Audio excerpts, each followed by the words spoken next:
ng buti niya.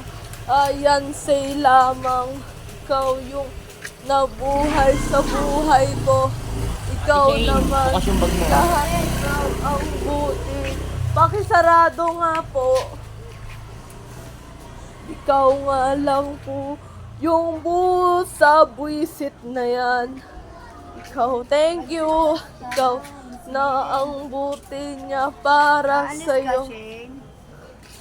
Opo, ikaw na ang buhay niya sa'yo. Ikaw lamang ang buhay no.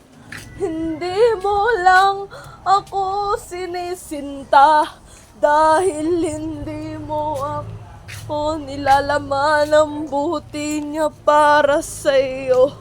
Ikaw lang yung putoy niya sa iyo. Ikaw naman ang gugulo sa amin.